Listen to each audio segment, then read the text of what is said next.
Hello, folks. This is David from Valley WorkSafe. I do health and safety training.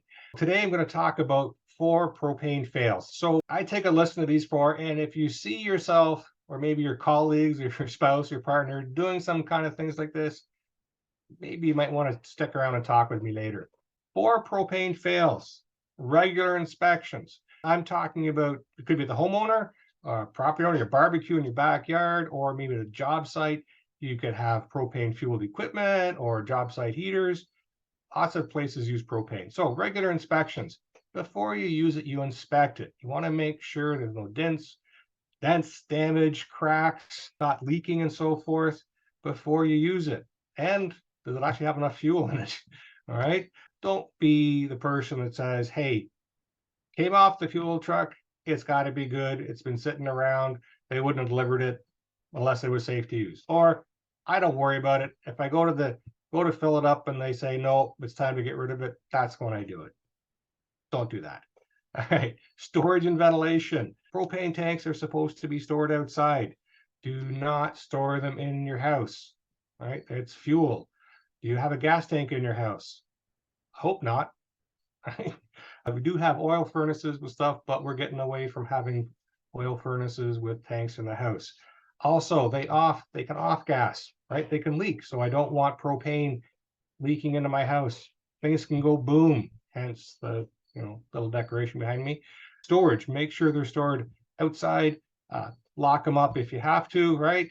Also, right, so if they do get off gas or release some propane, it's not going to be in a facility.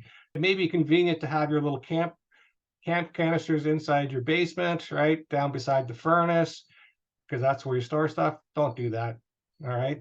Handling propane tanks. They're compressed under a lot of pressure. Yes, they are robust, but they're not designed to be rolled, thrown, bounced around in the back of a vehicle, right, without being secured. Just too many things can go wrong. Make sure you, even though if they're heavy, right, little propane tank you carry around, it is not the lightest thing. So do not roll it. Use 2 hands, carry it. All right. There's even dolly carts that are designed for them. Get 2 people. Protect the nozzle, right? If you don't protect it, it can get knocked off and it can shoot around like a projectile. That's why the handles are there to protect them. Okay.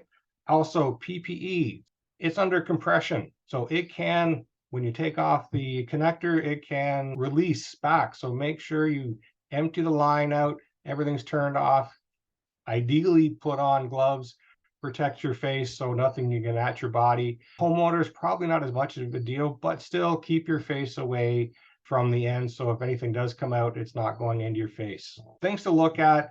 I tried to be funny. I don't think it kind of came across as funny today, but I tried.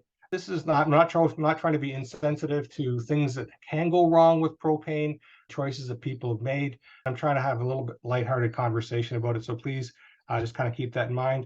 So if you have anybody that kind of has some difficulties, or you've seen them handling things, inappropriately, or some of the things I've highlighted, please send on my website, valleyworksafe.ca. There's resources there, whether it's links to other courses or online or in person, and my blog. All right, any way I can help out.